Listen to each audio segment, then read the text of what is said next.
Bonjour et bienvenue dans cette vidéo qui va suivre la précédente sur les aidants. Donc c'est une vidéo que je vais mettre sur le site être-humain.net. C'est une vidéo de Que vivent nos relations TV. Et donc la vidéo précédente, j'ai beaucoup, c'est une des vidéos les plus longues que je crois que j'ai faites.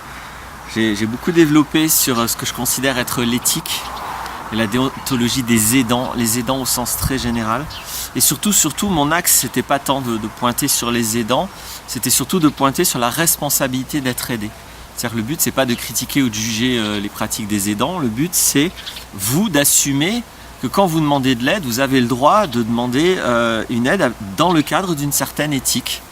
Donc à vous d'être clair avec votre éthique et d'en parler avec les aidants que vous envisagez pour vérifier si oui ou non il y a compatibilité entre comment vous souhaitez être aidé et comment la personne aide. Donc c'est ça l'intention de ces vidéos.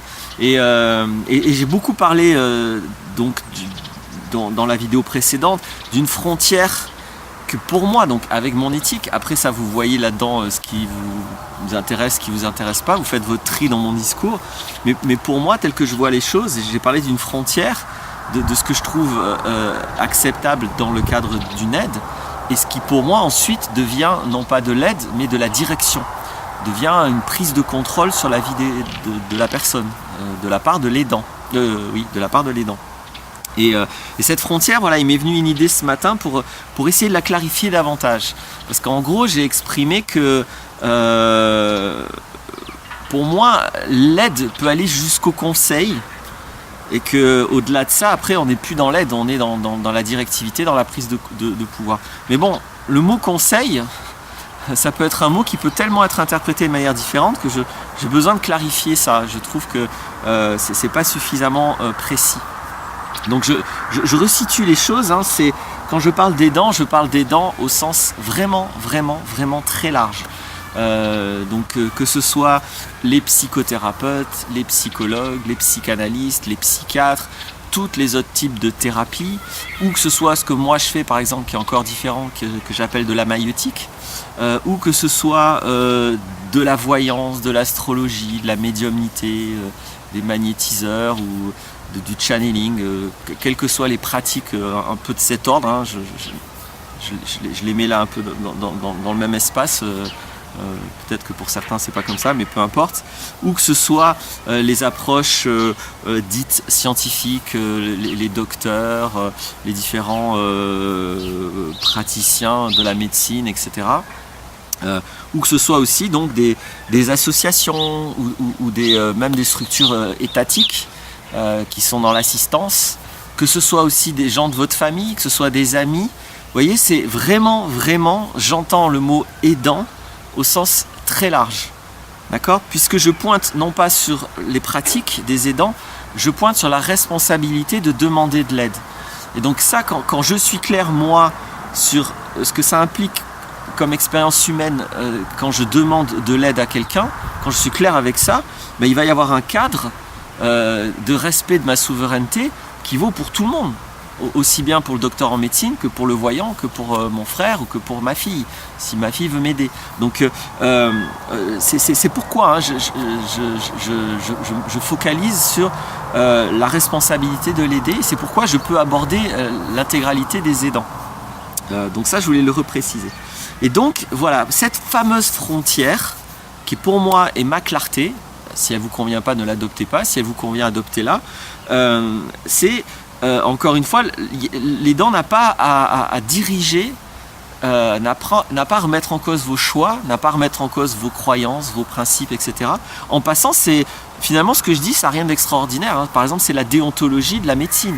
Un docteur en médecine, il y a une déontologie qui est écrite. Allez voir, hein, vous tapez sur Internet déontologie des médecins ou dans l'ordre des médecins, etc. Et ce que je dis, c'est rien d'autre que, par exemple, ce qui est écrit dans la déontologie. Hein. C'est-à-dire qu'un médecin doit profondément respecter les croyances de l'autre, les principes de l'autre, les choix de l'autre. Il doit proposer des traitements, il doit informer sur les traitements, mais il doit respecter la décision de la personne de suivre ou pas les traitements, de suivre certains traitements ou pas d'autres. Bref, ce que j'ai dit, c'est écrit dans la déontologie. Alors, je suis surpris que ça soit très loin d'être respecté, mais en tout cas, je dis rien d'extraordinaire, hein. C'est juste quand on essaye de s'intéresser à l'éthique de cette relation, afin d'éviter les abus, les dérives sectaires, les prises de pouvoir, les gouroutisations, etc. Afin d'éviter tout ça. Ah tiens, je ne l'ai pas mis d'ailleurs dans les aidants tout à l'heure. Il y a les gourous, je ne dis pas forcément au sens péjoratif, mais on va dire l'aidant spirituel, celui qui se prétend un guide spirituel, etc. Donc il y a cela aussi. Donc voilà, il me semble rien dire d'extraordinaire. Pour autant, je ne pense pas rêver en observant autour de moi que c'est vraiment pas respecté. Mais vraiment, vraiment pas, quoi. Et même, on peut faire des gros yeux lorsqu'on demande à être respecté dans nos choix, tout en demandant à être aidé. Voilà, c'est pas parce que je demande à être aidé que l'autre, d'un coup, il a le droit de rentrer dans ma vie, de tout décider. Et donc, la frontière, je disais, pour moi, c'est le mot conseil. Mais conseil, pour être plus précis, ça va pas tant être l'expression de l'aidant. Alors, bien sûr, si quelqu'un vous dit il faut que vous quittiez votre mari, bon, ben là, c'est pas quoique, voilà, on pourrait dire non, mais c'est un conseil. Bon, c'est tangent quand même, hein, parce que il vous dit quoi faire. Mais bon, c'est pour ça, c'est pas tant l'expression de la personne qui va vous permettre, parce qu'on pourra toujours vous dire non, mais là, c'est juste un conseil que je te donne, hein. C'est plus le comportement de l'aidant qui va vous permettre d'identifier si là, la personne, elle est dans le conseil, c'est-à-dire elle vous propose. Un conseil, c'est une proposition. Ça veut dire qu'un conseil accepte intégralement d'être refusé.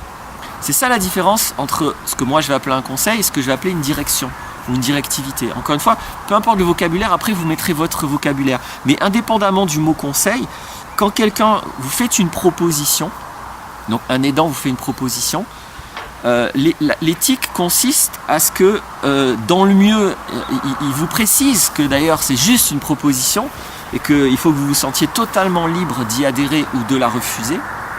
Ça serait mieux que ça soit explicite, mais même si c'est pas explicite, si jamais vous refusez le conseil ou la proposition, l'aidant doit être dans le respect intégral de votre refus.